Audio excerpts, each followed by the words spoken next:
Olá a todos, o meu nome é Eveline Batistella, eu sou doutora em Estudos de Cultura Contemporânea pela Universidade Federal de Mato Grosso e sou professora do curso de jornalismo da Universidade do Estado de Mato Grosso, a UNEMAT, e hoje no meu trabalho eu estou abordando o movimento do Brasil contra a Farra do Boi, que é uma rede que se articula dentro do Instagram. Esse trabalho ele faz parte de uma pesquisa maior que já acontece há uma década, de um estudo das relações entre os animais humanos e não humanos na sociedade contemporânea. Nesse momento nós estudamos mais marcadamente as representações na mídia e as redes jactantes que se imbricam nesse trabalho de proteção animal. Esse trabalho ele também se insere num panorama muito específico, que é a ascensão das novas sensibilidades em relação aos direitos dos animais, que começa lá na segunda metade do século XX e que vai derivar hoje muito fortemente em duas correntes, a utilitarista e a abolicionista. Apesar de nós termos todo esse cenário cultural de mobilização e de busca,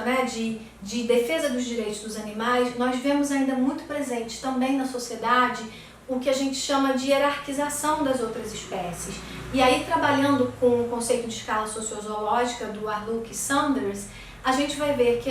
os animais ainda são divididos entre bons e maus. E os maus são aqueles que não se submetem ao nosso controle, como pragas, como animais selvagens que poderiam nos subjugar. E nós temos os bons animais. E aí, nessa esfera, nós temos tanto os animais de estimação,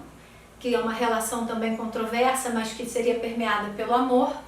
e nós temos os animais ferramentas. É justamente nessa esfera do animal ferramenta que o boi se insere, assim como as cobaias. São animais que são usados para exploração humana, para os interesses humanos, e que, apesar de serem considerados bons, têm os seus direitos relativizados e muitas vezes negados. É nesse contexto que a gente vê a farra do boi. É importante contextualizar, como funciona a farra do boi, mas antes é preciso também falar que esse movimento de proteção animal que surge aí no século XXI, ele é muito ligado ao ativismo de consumo. Então nós vamos ver que o boicote a grandes marcas, a ação de micro-influenciadores e influenciadores digitais, questionando empresas que praticam algum tipo de ação que seria considerada crueldade contra os animais, tem um impacto muito forte e motiva uma grande mudança de comportamento dentro do mercado de consumo, das marcas passarem a adotar ações práticas que vão tentar reduzir os maus tratos ou até mesmo abolir. Isso vira inclusive um signo importante daquela marca. E aí a gente vai para a farra do boi dentro da proposta de estudar como está se consolidando a representação de um animal que ainda é majoritariamente visto como objeto na sociedade e como essa representação dele como sujeito de direito está sendo construída a partir da mobilização nas redes sociais. A farra do boi, é importante lembrar, ela foi proibida no Brasil há quase 25 anos, mas ela ainda acontece, principalmente no estado de Santa Catarina, que é um lugar que tem uma herança desde o século XVII de praticar essa chamada manifestação cultural. E ela consiste de soltar um boi e as pessoas perseguirem esse animal, apedrejando, maltratando, machucando, até que ele fique exausto e não consiga mais correr. Tudo isso termina com a morte do boi após todas essas longas horas onde ele sofre agressões. E aí, mesmo quando a polícia interrompe, o animal acaba perdendo a vida porque ele acaba sendo eutanasiado. Contextualizando a farra do boi, a gente vai para o Brasil contra a Farra, que é um perfil de Instagram com cerca de 10 mil seguidores hoje, que se articulou como uma forma, lá naquela região, de tentar denunciar e também buscar mais direitos para os bovinos. É importante ver, a partir daí, como as redes sociais e como essa aquisição de competência midiática pelos protetores dos animais acaba acaba sendo uma revolução no movimento de proteção animal, porque pessoas que estavam isoladas geograficamente, ações que aconteciam em pequenas cidades e que não tinham repercussão, passam a ganhar uma visibilidade muito grande por meio desses movimentos nas redes sociais. E, além disso, provocam uma união entre pessoas distantes geograficamente que se mobilizam para denunciar e para buscar pressionar os agentes sociais.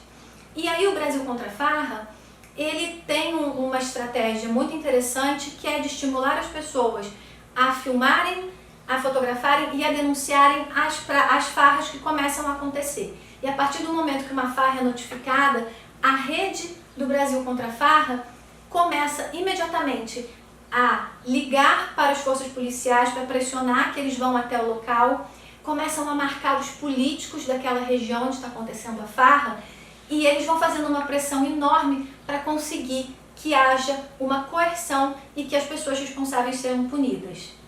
Mas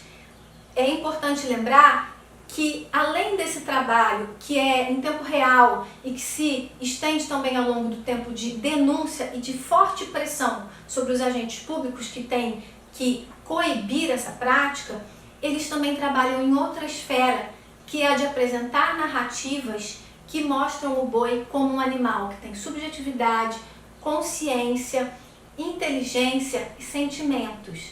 E aí, essa narrativa é uma busca de aproximar o bovino, né, da afetividade, porque nós vemos também que é pela esfera do afeto que as pessoas se mobilizam para lutar ou para tentar defender os direitos dos animais. Então nós temos aí uma estratégia que vai para o lado da denúncia, mas também para o lado da narrativa, que vai estimular a empatia na sociedade. Como conclusões, o que a gente vê é que esse movimento, né,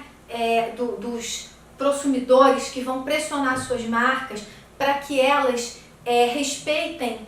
as ideologias nas quais eles acreditam, respeitem os direitos dos animais, é extrapolado aqui para um cenário político. E esse projeto, né, esse perfil, ele acaba sendo muito forte na pressão aos agentes públicos para que eles atuem contra uma prática que, apesar de proibida há 25 anos, continua acontecendo.